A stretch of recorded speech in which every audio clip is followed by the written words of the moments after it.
बिस्मिल्लाहिर्रहमानिर्रहीम। अस्सलाम वालेकुम नाज़रीन, आप देख रहे हैं news one tonight with me Syed Asim Raza. और भारतीय आबिजारियत जारी जनाब 8 लाख का रेला सलाल डैम से फिर छोड़ दिया गया भारत की जानिब से। एक मुनज़्ज़म साजिश के तहत भारत पानी को वाटर बम की तरह इस्तेमाल करने की पॉलिसी पर अमल दरामद है, जो कि मुतअद्दिद बार नरेंद्र मोदी और उनके मुख्तलिफ रहनुमा इसका ऐलान करते रहे।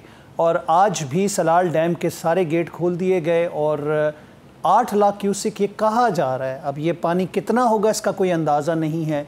जो 2 रोज़ में हेडमराला जो बैराज है उधर पहुँचेगा और उससे पाकिस्तान में एंटर होगा, जिसमें मुकामी इंतज़ामिया की जानिब से गुजरांवाला, सियालकोट, वज़ीराबाद, समड़ियाल, गुजरात, हेडमराला, खानकी से मुल्हिका इलाकों में इनखला के हवाले से ऐलानात शुरू कर दिए गए हैं। जो पानी ऑलरेडी मौजूद है उसके साथ जब ये एड ऑन होगा और अल्लाह रहम फरमाए क्या तबाही मचाएगा, ये एक बहुत जिसे कह सकते हैं ना कि तशवीशनाक सूरत हाल है। इसी हवाले से गुफ्तगू करने के लिए हमारे साथ इस वक्त मौजूद हैं हसन अब्बास साहब, जो कि माहिर माहौलियात भी हैं, वाटर एक्सपर्ट भी हैं। खुशामदीद कहते हैं हसन भाई आपको। जी थैंक यू, अस्सलाम वालेकुम। वालेकुम अस्सलाम। हसन भाई, हम मुख्तलिफ जगहों पे इस बात को देखते रहे कि शायद पाकिस्तान ने डैम नहीं बनाए तो सैलाब से तबाही आती है। आपका जो मौक़िफ़ है इससे बिल्कुल मुख्तलिफ है, हमें इसके बारे में इल्म है। आप ये बताइएगा कि इस आबी जारियत के लिए हमें क्या तैयारी करनी चाहिए अगर डैम्स नहीं बनाए तो? देखिए, इसकी तैयारी बहुत आसान है।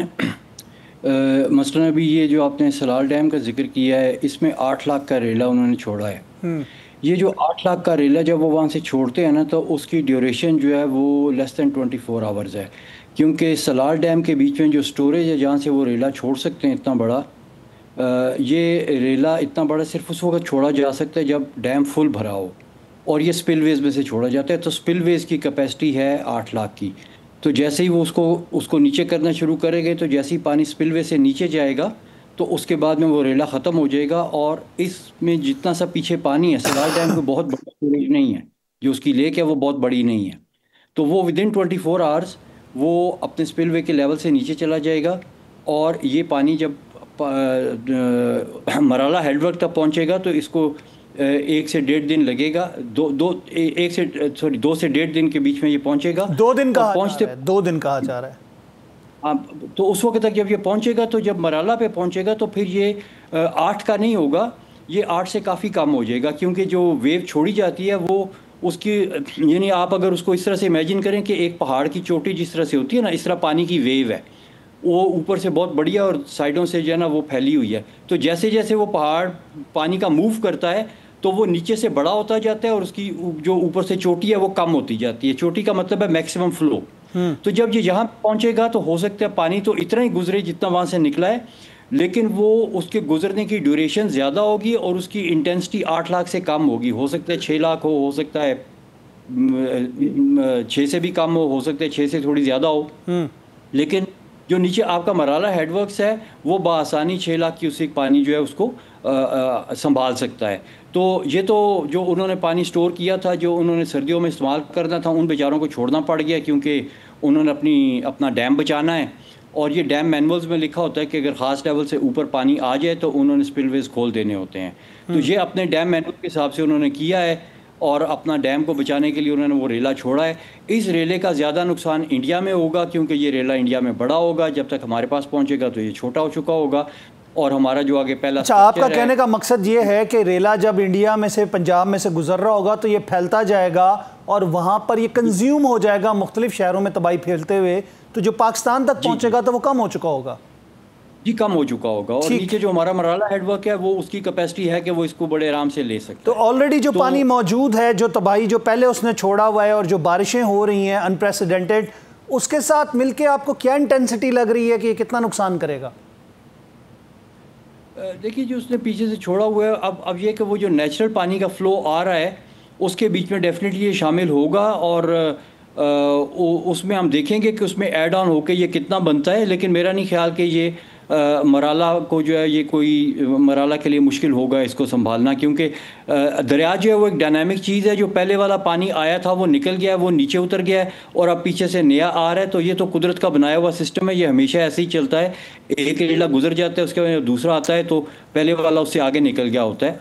और इंशाल्लाह हमें इससे कोई ख़ास जो है वो डरने की ज़रूरत नहीं है। जो अभी सिचुएशन हम सियालकोट की, समड़ियाल की, गुजरात की, वजीराबाद की, इन जगहों की देख रहे हैं सतलज की वजह से, तो आपको लगता नहीं है कि दोबारा वहाँ पर कुछ इमरजेंसी के हवाले से डिक्लेयर कर दी गई है कि सिचुएशन ख़राब हो? देखिए वो इमरजेंसी हमें ज़रूर डिक्लेयर करनी चाहिए, लोगों को तैयार रहना चाहिए, क्योंकि ये जब रेला आएगा तो क्योंकि ये बड़ा रेला आ रहा है तो इससे जो है वो, लेकिन जो इससे पहले गुजर के गया है मेरे ख्याल में वो ज़्यादा बड़ा था। अच्छा, जो एक पलखू ढेक नाले की बात हम करते हैं, बेट की करते हैं, जिसने सियालकोट को बिल्कुल मफलूज करके रख दिया और वो वजीराबाद तक तबाही हमने देखी, आप लगता नहीं है कि ये वो दोबारा चीज़ें दोबारा रिपीट हो सकती हैं? देखिए अगर तो उनके कैचमेंट में बारिश हुई है, क्योंकि वो जो है वो ये जिन नालों की आप बात कर रहे हैं ये सलाल डैम से नहीं निकलते या ये उसके रास्ते में नहीं आते, इनका वाया हेडमराला आ रहे हैं ना। जी हेडमराला जो है ना वो देखिए ये जो नालों की है ना, ये नाले साइडों से आते हैं, ये उसके बाद में ये हेडमराला से ये डाउन स्ट्रीम है ये नाले, तो इसलिए ये नाले जो है ना ये इनका उस वाले रेले के साथ जो है वो उस रेले का पानी इन नालों में जो है ना वो नहीं आएगा, इसका दरिया चनाब में पानी आ रहा है। ठीक है। अच्छा हसन साहब ये बताइएगा इलाज क्या है इस आबी जारियत के हवाले से? हम डैम अगर नहीं बनाते तो क्या कर सकते हैं? देखिए पहली बात तो ये कि चनाब पे हम कहाँ पे डैम बनाएंगे, हम पर्टिकुलरली चनाब की बात करें, हमारे पास तो जगह कोई नहीं है। हमारे पास जब चनाब आता है तो it is all plain area में तो कोई डैम नहीं बनता। और फिर अगर डैम पानी को रोक सकते होते तो फिर इनको सलाल में से क्यों छोड़ना पड़ता पानी। इसी तरह से जो रावी और सतलुज हैं वो भी जब हमारे इलाके में दाखिल होते हैं तो वो बिल्कुल प्लेन एरिया में है, प्लेन एरिया में तो डैम बन नहीं सकता, पहाड़ों में बन सकता है। रावी का भी जो पहाड़ों वाला हिस्सा है वो इंडिया के पास है, और दूसरा जो सतलुज और ब्यास हैं उनके भी पहाड़ों वाले हिस्से इंडिया के पास हैं, और उसमें उन्होंने बड़े बड़े डैम बना के भी रखे हुए हैं। लेकिन अगर ये डैम उसको रोकते होते तो फिर वो क्यों, मतलब है कि ब्यास में से भी पानी छोड़ रहे हैं, पोंग डैम का पानी भी छोड़ रहे हैं, भाखड़ा डैम का पानी भी छोड़ रहे हैं, क्योंकि वो डैम की जो कैपेसिटी है, जब उस कैपेसिटी से ज़्यादा पानी आएगा तो उन्हें छोड़ देंगे, और जब वो छोड़ेंगे तो जितना नुकसान वो वहाँ पे करेंगे उससे बहुत कम नुकसान यहाँ पे होगा, क्योंकि जिस तरह से ये 2 दिन के बाद पहुँचता है कम हो जाता है, इसी तरह से जो बाकी डैम्स के रेले वो उधर से छोड़ते हैं वो भी हमारे पास जब पहुँचते हैं तो वो कम हो जाते हैं। तो अगर वो इसी नीयत से छोड़ रहे हैं कि पाकिस्तान को नुकसान होगा, तो पहली बात तो ये कि उनके अपने जो इलाके हैं उनका नुकसान ज़्यादा और पाकिस्तान का कम है। तो अगर वो इस चीज़ पे बहुत खुश हैं कि वो अपना ज़्यादा नुकसान करें सिर्फ इसलिए कि पाकिस्तान का थोड़ा सा नुकसान होगा, तो ये फिर उनकी मेंटालिटी पे डिपेंड करता है। और इसी तरह से जो है उनका, अगर उन्होंने ये पानी छोड़ दिया है, अभी सलाल डैम में से मसलन उन्होंने पानी छोड़ दिया है, तो ये वही पानी है जो उन्होंने आगे सर्दियों में इस्तेमाल करना था, अगर छोड़ दिया है तो वो हमारे पास आ गया है, तो ये बड़ी अच्छी बात है। अब वो नहीं इस्तेमाल करेंगे, हम इस्तेमाल करेंगे। हसन साहब हम तो इसको समंदर में फेंक देते हैं ना, हमने स्टोरेज की कैपेसिटी नहीं बनाई हुई अपनी, हमने कोई नया डैम नहीं बनाया। देखिए ना इसके रास्ते में वही बात ना, पहली बात तो ये कि ये जो ईस्टर्न 3 दरिया हैं रावी, सतलुज और चनाब, इनके ऊपर हम अपने मुल्क में तो वैसे ही डैम नहीं बना सकते क्योंकि ये प्लेन एरिया में आते हैं, डैम तो माउंटेन्स में बनता है। इन दरियाओं के ऊपर जो माउंटेन्स वाला एरिया है वो हमारे पास नहीं, इंडिया के पास है, उसने अपने डैम बना रखे हैं और उसमें से ये सैलाबी रेले निकल रहे हैं, वहाँ पे भी नुकसान कर रहे हैं। तो यहाँ पे अगर आप इन पे कोई ऐसी जगह नहीं है जिधर आप इसके ऊपर लार्ज डैम बना सकें। दूसरे नंबर पे ये कि हमारी जो अब मैनेजमेंट है ना, हमने थोड़ा सा स्मार्ट एक्ट करना है। देखिए अगर वो ऊपर से पानी छोड़ते हैं तो वी शुड बी, हमने अपना इंफ्रास्ट्रक्चर और अपनी मैनेजमेंट इस तरह से करनी है कि we should be welcoming that water. हमें उसके इंतजार में रहना चाहिए कि हाँ जी छोड़ो, कितना छोड़ सकते हो, भेज दो हमारे पास, जितना भेज सकते हो हम रख लेंगे। और हम कहाँ रख लेंगे, हमारे पास ये जो दरिया है ना, आपने देखा होगा इनके बेड बहुत चौड़े हैं, इनके नीचे रेत है और उस रेत में पानी एब्जॉर्ब करने की बहुत ज़्यादा कैपेसिटी है। अगर हम अपने रिवराइन एक्विफर्स जो हैं और रिवराइन कॉरिडोर्स जो हैं उनमें जो है ना वाटर एब्जॉर्प्शन कैपेसिटी उसको इंक्रीज़ करें, तो हम ये बड़े से बड़े रेले जो हैं उनको बड़े आराम से हैंडल कर सकते हैं और अपने एक्विफर में स्टोर कर सकते हैं। उसका तरीका ये होता है कि आप दरिया का जो कॉरिडोर है ना, जो उसका एक्टिव फ्लड प्लेन है, आप उसके बीच में नेचर बेस्ड सॉल्यूशंस इन्वोक करते हैं। नेचर बेस्ड सॉल्यूशंस में क्या है, आप फॉरेस्ट लगाते हैं, आप वेटलैंड्स को रिस्टोर करते हैं, आप श्रब्स और बुशेस और इस तरह की चीज़ें लगाते हैं।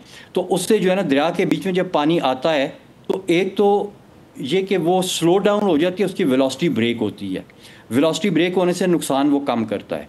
फिर ये कि वो जब वेलोसिटी उसकी स्लो होती है तो वो एब्जॉर्ब होता है, और जो आपकी वेजिटेशन और वेटलैंड्स हैं वो उस पानी को क्लीन भी करते हैं। तो आपका clean clean clean pristine drinking water जो है वो आपके एक्वेफर में फिर रिचार्ज हो जाता है। और इसमें जो रिचार्ज कैपेसिटी है, मसलन ये जो दरिया हैं हमारे, इसमें हमने सतलुज पे एक स्टडी की थी कि सतलुज के नीचे इस तरह की रेत में कितना पानी स्टोर किया जा सकता है, और ये रीसेंट स्टडी है, ये 2 साल पहले हुई थी।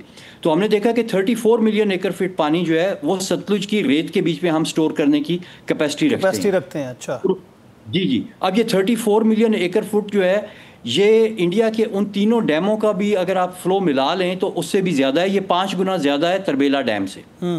तो इतनी ज़्यादा कैपेसिटी है हमारे पास। अब प्रॉब्लम क्या है हमारे साथ कि हमने अभी तक जितने भी वाटर के इंफ्रास्ट्रक्चर के जो बड़े बड़े प्रोजेक्ट्स किए हैं ना, वो हमने किराए के पैसे से, किराए की सोच और उधार के पैसे से किए हैं। तो जब उधार का पैसा और किराए की सोच होगी तो हम कभी भी अपने मर्जी का प्रोजेक्ट नहीं कर सकेंगे।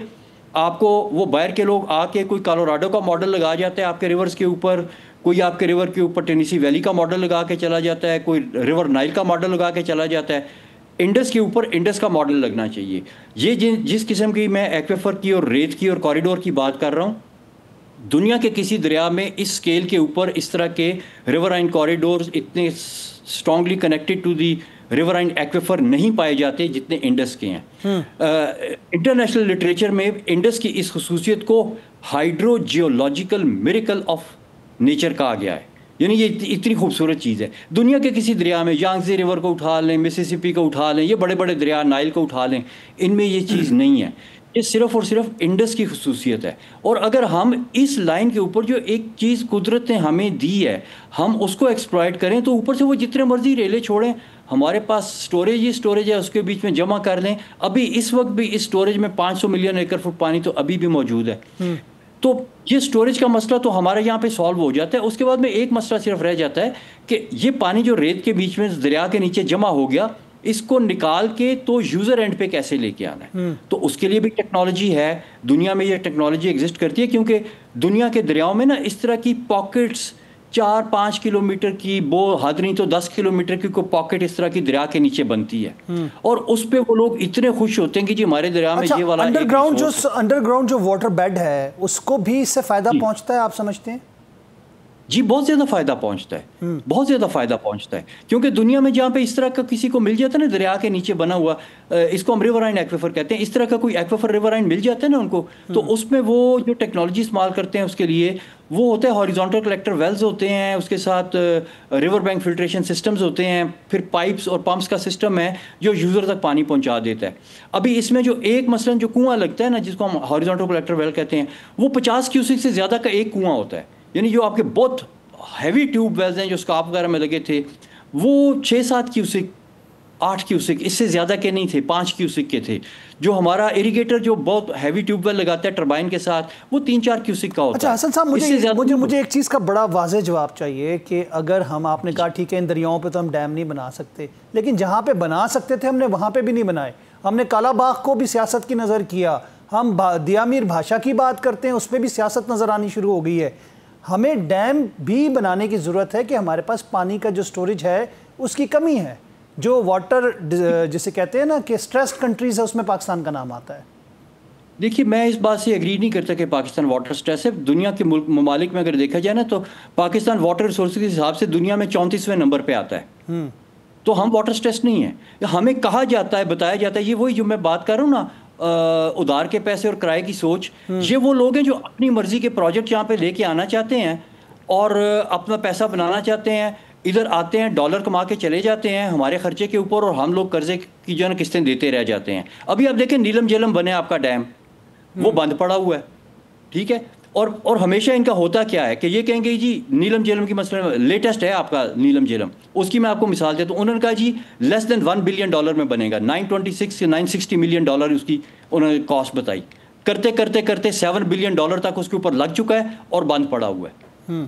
तो इस किस्म के प्रोजेक्ट्स अभी हमें दोबारा करने की ज़रूरत नहीं। देखिए स्टोरेज तो है ना हमारे पास, देखिए 500 मिलियन एकड़ फुट अगर आपके पास है तो उसके बीच में आप 4-5 क्यों और ऐड करना चाहते हैं? वो 500 ही आपके लिए ज़रूरत से ज़्यादा है। तो आप उसको एक्सप्लॉइट करने के ऊपर वो पैसा लगाए ना, उसके बीच में वो नई टेक्नोलॉजी। लेकिन जो हसन साहब, जो तबाही हमने मनाजिर देखे शादरा में, जो हमने लाहौर में रावी के देखे, लोगों के पूरे पूरे घर डूब गए, हमारे पास कोई पॉलिसी ऐसी हमें नज़र नहीं आती कि जो इनकैचमेंट एरियाज़ हैं या रिवर बेड है या शामिलात की ज़मीनें हैं। हमने KPK में भी यही देखा कि जो तबाही आई उन इलाकों में आई जो कि रास्ते में बने हुए घर थे या बाजार थे। तो ये तो तबाही 5 लाख क्यूसिक भी पानी छोड़ देंगे उससे हो जाएगी। देखिए अब देखिए, ये जो तबाही है ना, इसके पीछे एक और वजह भी मैं आपको बताऊं कि जब आप एक लार्ज डैम बनाते हैं ना, आप देखिए रावी पे भी लार्ज डैम बना हुआ है, इंडिया में बना हुआ है, तो रावी छोटा हो गया। रावी छोटा हो गया तो उस पे ऐलानात हुए कि देखें जी, ये तो नाला सा रह गया, अब हम इसके बीच में जो है वो सोसाइटियां बनाएंगे जी, रोडा बन गया और सोसाइटीज बनाने की बात चले। वो तो नाम बहुत ज्यादा आ रहा है ना, ठीक है, और उसमें सियासत भी लोग कर रहे हैं उन नामों की बेस पे, लेकिन उन नामों को आप निकाल दें। आपका लाहौर में सांदा में देखें, सांदा क्या है, सांदा भी रावी के बेड में बना हुआ है पूरा, उसमें इंडस्ट्रियल भी है, रेजिडेंशियल भी है, वो भी बना हुआ है, गरीबों की आबादी है, उसका नाम कोई नहीं ले रहा, वो भी रावी के बेड में बनी हुई है। इसी तरह से आपके जो ये KPK में आपने देखा है, उधर भी लोग दरिया के बेड में बैठे हुए हैं। तो बेसिकली जब आप एक बड़ा डैम बना देते हैं ना, तो दरिया छोटा हो जाता है और छोटे छोटे सैलाब ख़त्म हो जाते हैं। लेकिन जब बड़ा सैलाब आता है ना, तो वो डैम उसको मैग्नीफाई कर देता है और छोटा सैलाब अपना रास्ता वापस रिक्लेम करता है, ये बात भी आ जाती है। और ये जो डैम है ना, बड़ा डैम, वो फिर लोगों को, जब दरिया छोटा होता है ना, वो एनकरेज करता है लोगों को कि दरिया के करीब आ जाएं। तो वो बेसिकली इन एनक्रोचमेंट्स को सपोर्ट करता है बड़ा डैम। और फिर जब वो डूबते हैं तो कहते हैं, फिर लोग कहते हैं कि नहीं, ये तो दरिया के रास्ते में आए हुए थे। तो दरिया का रास्ता छोटा करने वाली जो चीज़ है वो डैम है। तो बेसिकली डैम के ना नुकसानात बहुत ज़्यादा हैं। ठीक है, इसकी कोई फ़ायदे होंगे, 4 दिन के लिए पानी स्टोर कर देता है सर्दियों में, लेकिन उसके नुकसानात आप देखें। पहली बात तो ये कि एनवायरनमेंट के लिए बहुत ही डिस्ट्रक्टिव है। आपका जो इंडस डेल्टा है, उसकी सारी सिल्ट जो है वो डैम में रुक जाती है और डेल्टा इरोड हो रहा है, उधर से सी वाटर इंट्रूजन हो रही है।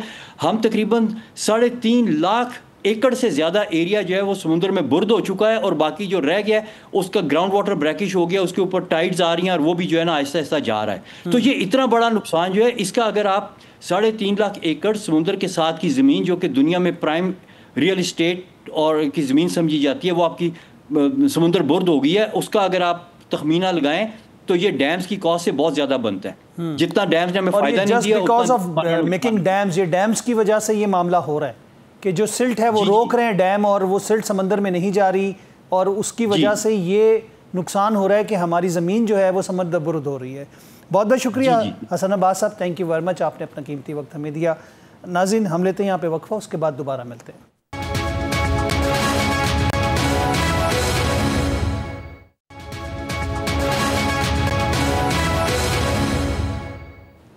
वेलकम बैक नाज़रीन, एक दफ़ा फिर खुशामदीद कहते हैं प्रोग्राम न्यूज़ 1 टुनाइट में। प्रोग्राम के इस हिस्से में हमारे साथ मौजूद हैं ब्यूरो चीफ़ हैं हमारे लाहौर के अनस गोंदल साहब। खुशामदीद कहते हैं आपको। अनस गोंदल, कैसे मिजाज हैं आपके?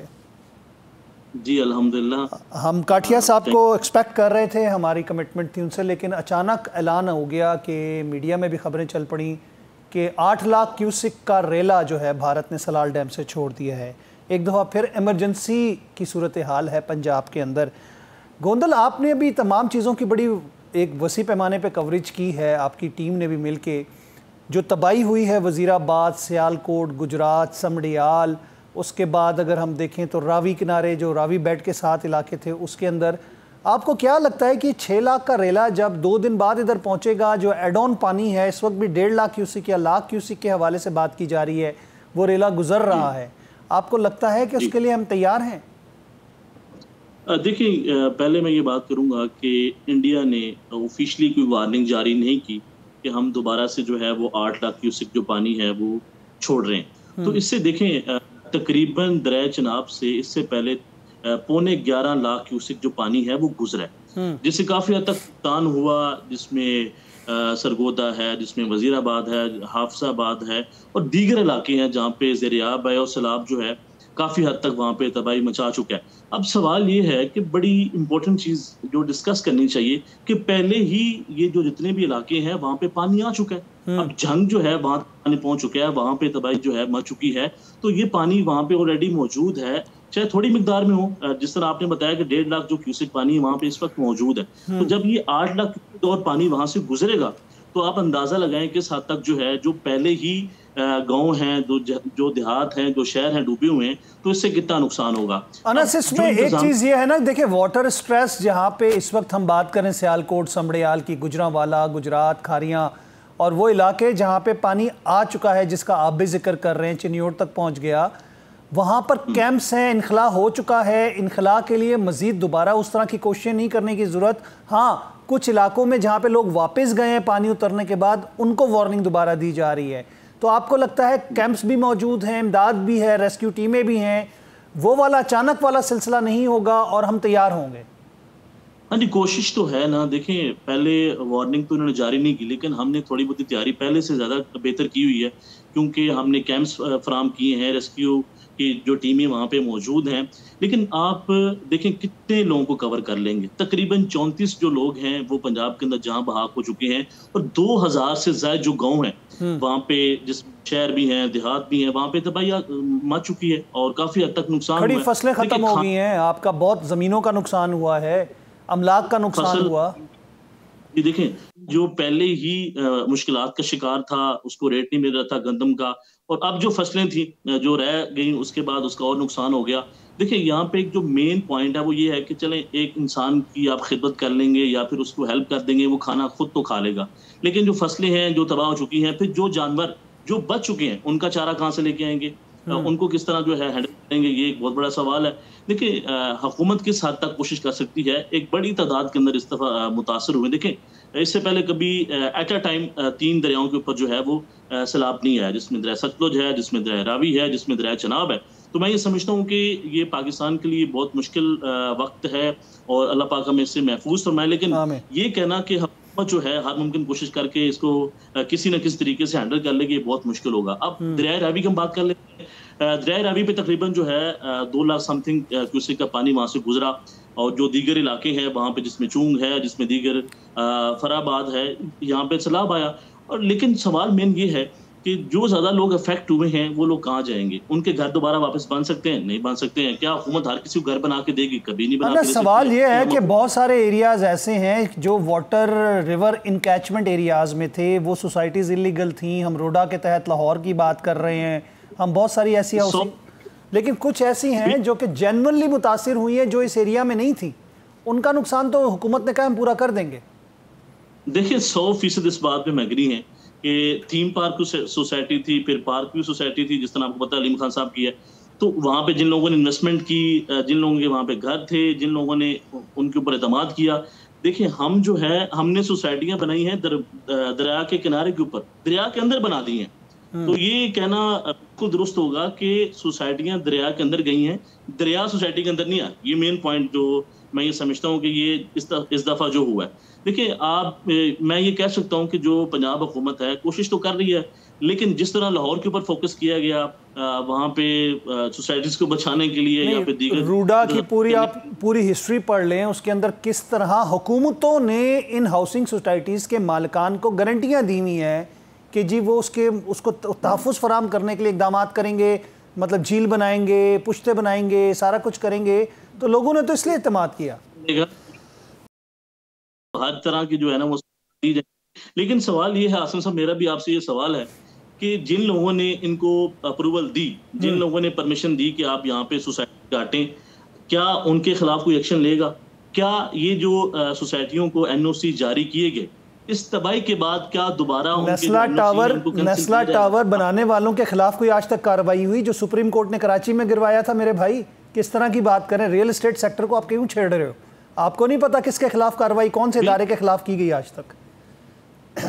बिल्कुल ऐसा ही है। तो मैं ये समझता हूँ कि जिन लोगों ने लोगों की जिंदगी को खतरे में डाला है और जो सोसाइटीज काटी गई हैं, काफी हद तक लोगों का नुकसान हुआ, तो हुकूमत को इसके ऊपर काम करना चाहिए, वर्किंग करनी चाहिए। जो आप लोगों ने परमिशन दी है और उनका एहतसाब होना चाहिए।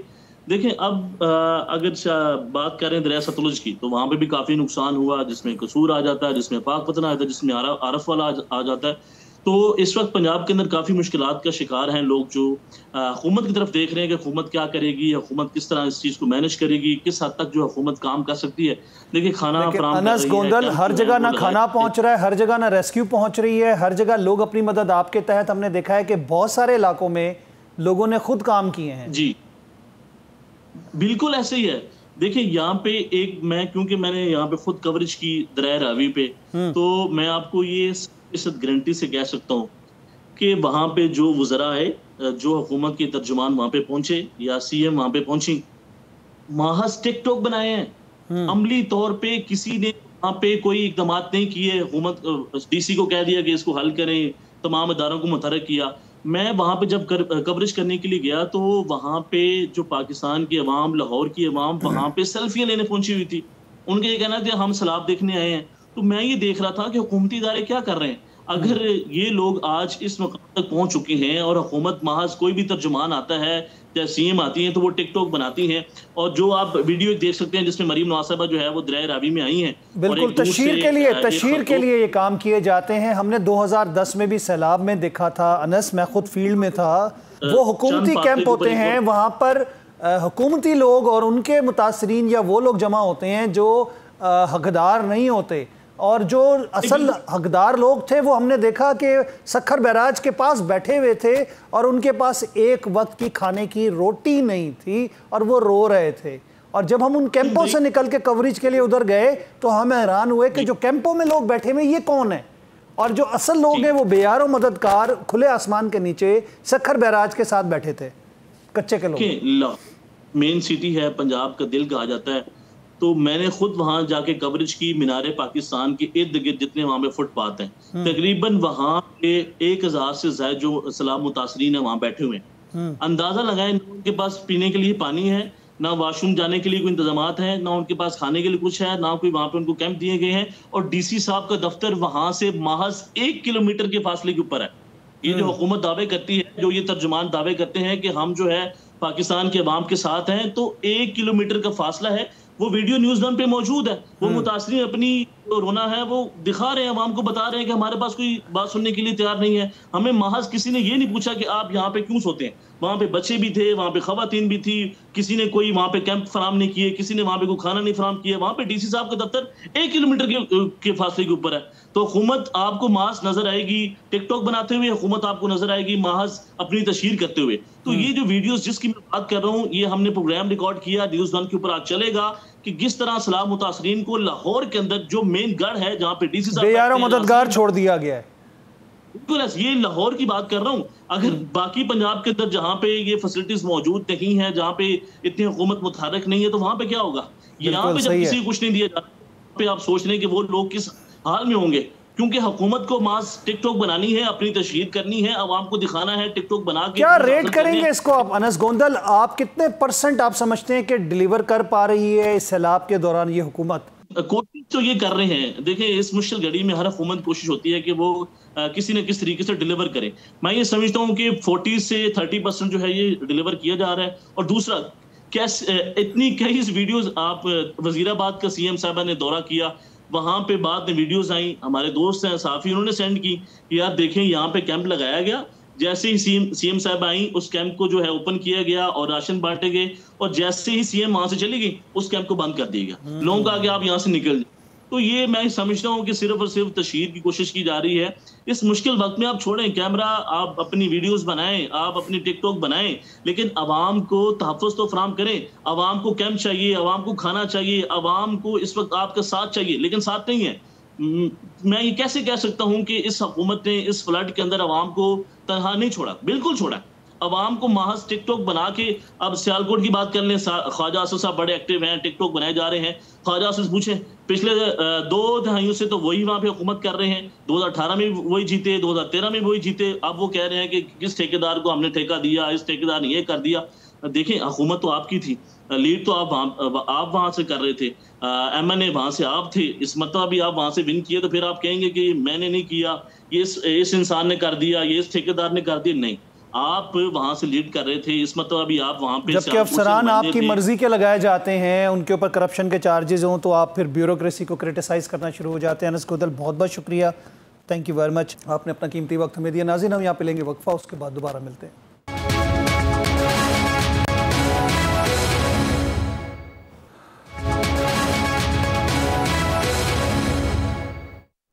वेलकम बैक नाज़रीन, एक दफ़ा फिर खुशामदीद कहेंगे आपको प्रोग्राम न्यूज़ वन टुनाइट में। प्रोग्राम के इस हिस्से में हम बात करेंगे वज़ीर आज़म पाकिस्तान जनाब शहबाज शरीफ साहब के दौरे तियानजन यानी कि चाइना के दौरे के हवाले से एससीओ कॉन्फ्रेंस, जिसमें सरबराहान मुमलिकत की शिरकत है। मलेशिया के जो सदर थे वो नहीं शामिल हो सके, उधर के मुल्क के हालात थोड़े से ख़राब थे। बाकी बहुत सारे जो सरबराहान हैं वो मौजूद हैं, जिसमें तुर्किया के सदर की बात की जाए, फिर उसके अलावा प्यूटन की बात की जाए, वज़ीर आज़म शहबाज शरीफ साहब की बात की जाए और सरेंडर मोदी यानी नरेंद्र मोदी की बात की जाए तो वो भी वहाँ पे मौजूद है, जिस पे उनके इस्तकबालिया के ऊपर बड़ी तकलीफ़ है उनके मीडिया को, उनके सोशल मीडिया को, और कंपैरिजन किया जा रहा था शहबाज शरीफ साहब के इस्तकबाल से।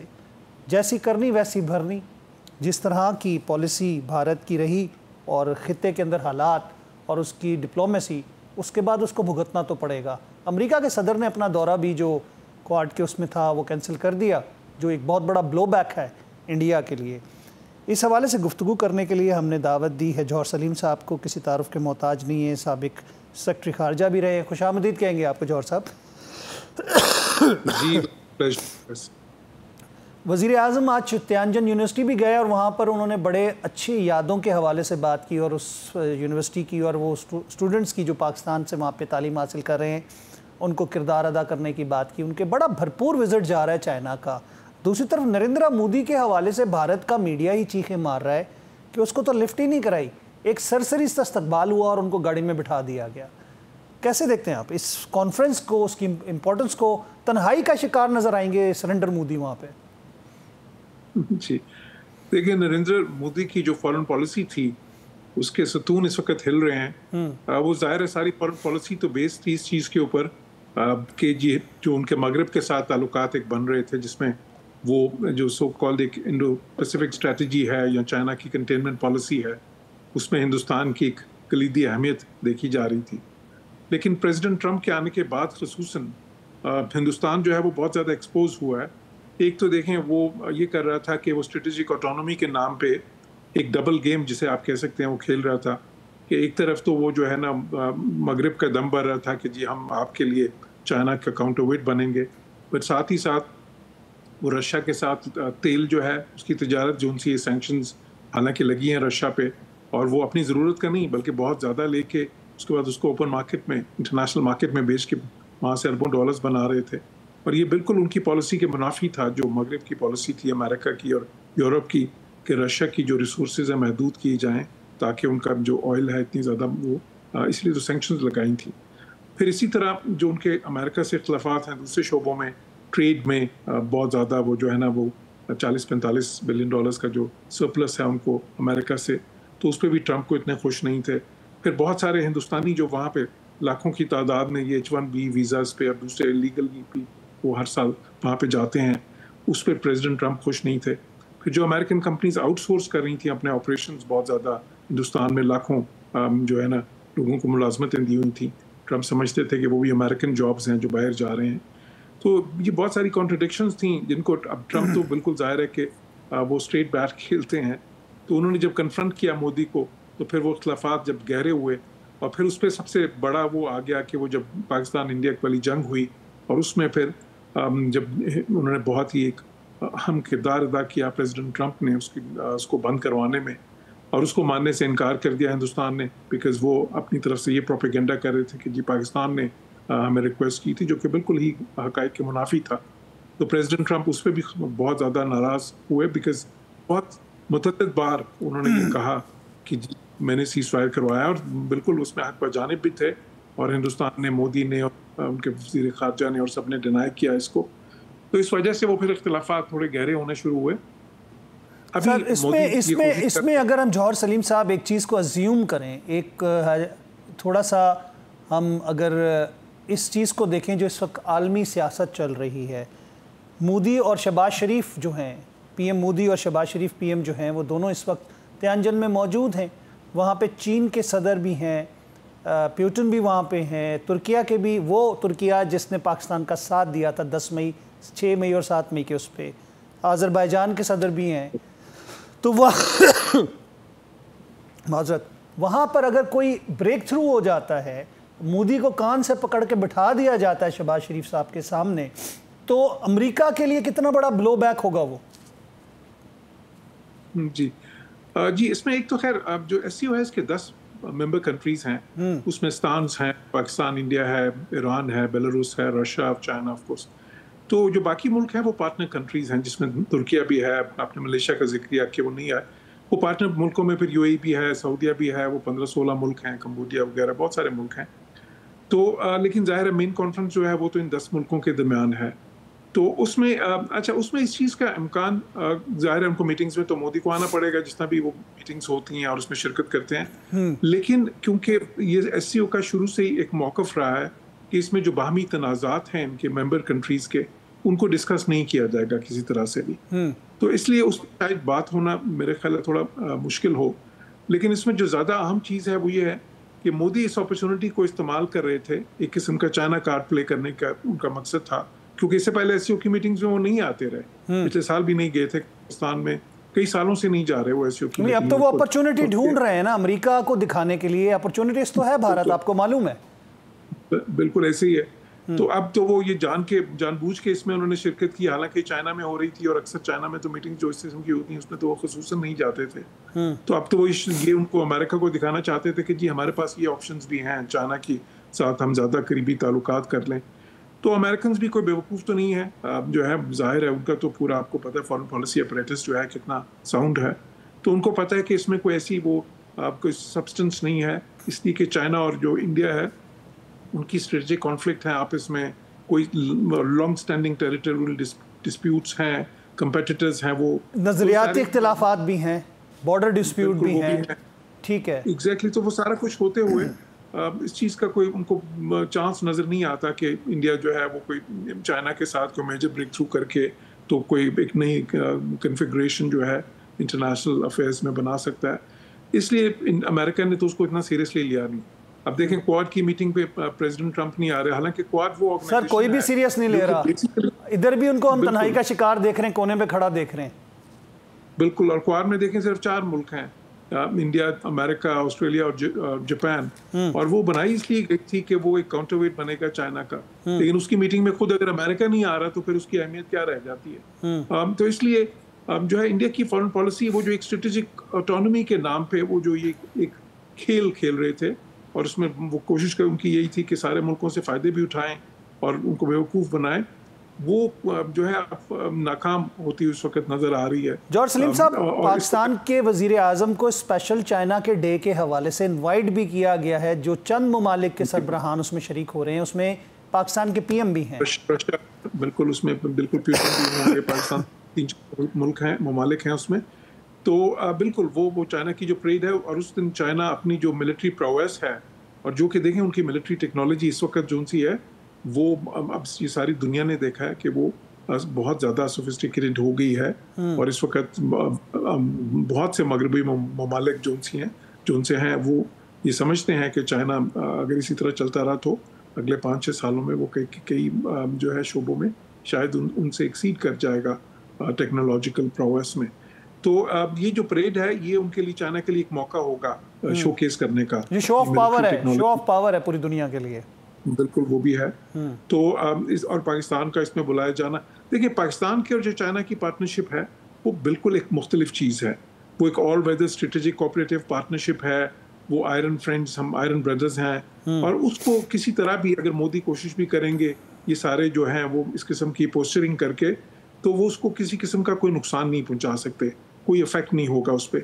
और चाइना की ये जो है ना, देखें पाकिस्तान की शिरकत जो सी उस परेड में और पाकिस्तान का जिस तरह इस्तकबाल किया गया है, वो चाइना, वो सिंबॉलिक है, वो चाइना की तरफ से ही सिग्नल है बड़ा क्लियर कि इंडिया के आने से तो पाकिस्तान चाइना के ताल्लुकात किसी तरह भी मुतासिर नहीं होते जी। और जेस्चर्स जो होते हैं वो इस चीज़ की गमाजी करते हैं कि किसके लिए क्या अहमियत कितनी है, और ये इस्तकबाल ने भी वाजे कर दिया था, भारत की अपनी आवाम पे भी वाजे हो गया है।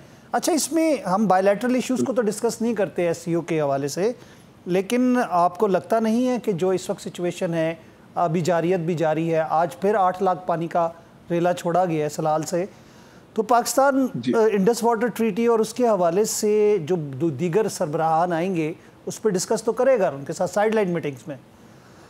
बिल्कुल, ये जो कॉन्फ्रेंस है उसके ज़ाहिर उसमें एक शुरू से एक प्रिंसिपल ये है, लेकिन उसके साथ ही साथ जो है बिल्कुल बायलैटरल मीटिंग जो उनकी ऑन द साइडलाइंस होती हैं, और वो पाकिस्तान के लिए बहुत ही अच्छा मौका होगा बिकॉज उसमें इतने ज़्यादा वर्ल्ड लीडर्स इस वक्त जो है वो उसमें शामिल हैं इस कॉन्फ्रेंस में। तो पाकिस्तान जो है अपना मौक़िफ़ पूरी तरह से ज़ाहिर है कि उन मुल्कों को जो है कन्वे करेगा और उसको अंडरलाइन करेगा। और इंडस वाटर ट्रीटी जो उनसी है उसमें जो हिंदुस्तान का मौक़िफ़ है उसको दुनिया में कहीं भी पजीराई नहीं मिली। वो जहाँ पे भी वो इतना बड़ा उन्होंने एक डिप्लोमेटिक ऑफेंसिव लॉन्च किया जो बिल्कुल फिज़ल आउट कर गया। उसके मुकाबले में जब पाकिस्तान का जो डिप्लोमेटिक इनिशिएटिव था, हालांकि वो उनका 40 रुकनी था, हमारा सिर्फ 8-10 लोग थे। नहीं, जब अपने ऊपर भारत पे खुद अप्लाई हुआ ब्रह्मपुत्रा के ऊपर जो चीन ने किया, तो उस पे उसको आलमी कवानीन याद आ गए। अपर राइबेरियन की बात कर रहा है, लोअर राइबेरियन की बात कर रहा है। तो ये मेरे ख्याल से भारत के मुंह के ऊपर एक बहुत बड़ी चपेट है कि उसको अपना किया ही उसके सामने आ रहा है। बिल्कुल, क्योंकि इसमें 2-3 चीज़ें हैं। देखें, एक तो खैर इंटरनेशनल लॉ के लिहाज से अपर राइपेरियन और लोअर राइपेरियन की जो रिस्पॉन्सिबिलिटीज़ और राइट्स होती हैं वो डिफाइंड है ऑलरेडी, तो वो करना है। दूसरा ये है कि जो मुआहदा खुद है उसके अंदर भी कोई ऐसी क्लॉज नहीं थी कि आप यूनिलैटरली उसको इन अबेयंस या सस्पेंड कर सकें, और बहुत क्लियर है उसमें। और उसमें देखें वो परमानेंट जो कोर्ट ऑफ जो है उसमें आर्बिट्रेशन उसने भी बड़ा उस पर रूलिंग्स बड़ी क्लियर दे दी हैं, बल्कि उस पर बाकी भी दुनिया के जो माहिरीन हैं उनके व्यू पॉइंट बहुत वाज़ेह है उसके ऊपर, कोई ऐसा निज़म नहीं है। तो वो हिंदुस्तान की देखिए इस किस्म की जो उन्होंने हरकतें की हैं उससे न सिर्फ ये हुआ है कि इंटरनेशनली उनका जो वो बड़े सालों से ये बनाने की कोशिश कर रहे थे, अपना तासुर एक इमेज अपना एज ए रिस्पॉन्सिबल स्टेट, वो बहुत ज़्यादा मुतासर हुआ है। और पाकिस्तान का एक जो इम्प्रेशन है एज ए रिस्पॉन्सिबल स्टेट वो ज़्यादा ऑगमेंट हुआ है पहले से। अच्छा, इसमें हम बात करते हैं अगर तो नरेंद्र मोदी का एक जिसे कह सकते हैं ना कि अनपॉपुलर होने का भी मसला आ गया कि उसके अपने मुल्क के अंदर उसके ख़िलाफ़ आवाज़ें खड़ी हो गई हैं। फिर उसके बाद हम देखें तो उसके मुल्क के अंदर ही लोग उसके ख़िलाफ़ बात कर रहे हैं, उसकी अपनी जमात के लोग भी उसके ख़िलाफ़ बात कर रहे हैं। आपको लगता है कि ये इसकी सियासत का खात्मा नज़र आ रहा है हमें मोदी के ऊपर? देखें, इसमें बहुत से इतराज़ात आ रहे हैं। वो भी बात हो रही है कि जी 75 साल के बाद लीडरशिप जो उनसे ट्रांसफ़र होनी चाहिए, क्योंकि आरएसएस तो बेसिकली बीजेपी तो आरएसएस का एक फ्रंट है, पॉलिटिकल फ्रंट है, में मर्जी तो आखिर में आरएसएस की चलती है, तो वो भी है। फिर साथ ही साथ ये भी कि उनकी जो पॉलिसीज़ हैं काफ़ी सारी जिनको वो बहुत ज़्यादा पहले शोकेस करते थे कि हमने इकोनॉमिकली इंडिया को बहुत ज़्यादा ऊपर ले गए हैं, तो उसमें भी इस वक्त बहुत सी जो है ना कमज़ोरियाँ सामने आना शुरू हो गई हैं। इनइक्वालिटी बढ़ गई है, जीडीपी ग्रोथ रेट जो है उनका वो पहले से कम हो गया है। फिर जो उनसे ना इंडस्ट्रियल, फिर ये टैरिफ्स वगैरह का जो मामला है अमेरिका के साथ, उससे भी बहुत फ़र्क पड़ेगा। इंडस्ट्रियल और बाकी जो उनके शोबे हैं उसमें भी उनको ज़्यादा मुश्किलात का इस वक्त सामना है। फिर और दूसरी तरफ जो है उनकी वो पॉलिसी जो थी सारी उनकी पॉलिटिकल आइडियोलॉजीज़ पे बेस्ड थी, मुसलमान दुश्मनी पे और पाकिस्तान दुश्मनी पे, तो वो भी जो है, और उसमें वो बहुत ज़्यादा अपना जो सीना फुला के ही कहते थे कि जी हम इधर मुसलमानों को दबाएंगे और वहाँ पाकिस्तान को दबाएंगे, तो उसमें भी उनको जो नाकामी हुई है तो उससे भी ज़ाहिर है वो कमज़ोरी यहाँ हो गई है।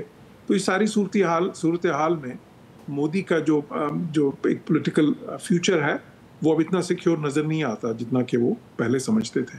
जी, ठीक हो गया। बहुत बहुत शुक्रिया जौहर साहब, आपने अपना कीमती वक्त हमें दिया, अपनी कीमती राय से हमें आगाह किया। नाज़रीन, बात सैलाब की तबाहकारियों की हो या कौम के हौसले और जज्बे की हो, हमने 2005 में भी इस कौम को यकजा देखा और कौम का हौसला देखा। 2010 के सैलाब में भी हमने इस कौम को उसी तरह देखा कि शाना बशाना अपने इदारों और अपनी अफवाज के साथ खड़े रही और इमदाद करती रही अपने बहन भाइयों की। और उसके अलावा हमने जब 6-7 मई वाला जो वाक़या हुआ, भारतीय जारियत हुई, और उसके बाद 10 मई पे जब हमने बनियानुल मरसूस के ज़रिए, मार्का हक के ज़रिए इस कौम ने शाना बशाना अपनी अफवाज का साथ देते हुए भारत को मुंह तोड़ जवाब दिया। तो इंशाअल्लाह ये आबी जारियत भी गुजर जाएगी। 8 लाख का एक रेला और आबी जारियत के तौर पर भारत ने वाटर बम के तौर पर छोड़ा है, जो 2 दिन बाद पहुँचेगा। लेकिन इंशाअल्लाह हम इस कौम में इतना हौसला और इतना जज्बा मौजूद है कि अपने बहन भाइयों के लिए हम सब मिलकर खड़े होंगे और उनकी ना सिर्फ मदद करेंगे बल्कि उनकी बहाली तक के लिए उनका साथ दिया जाएगा।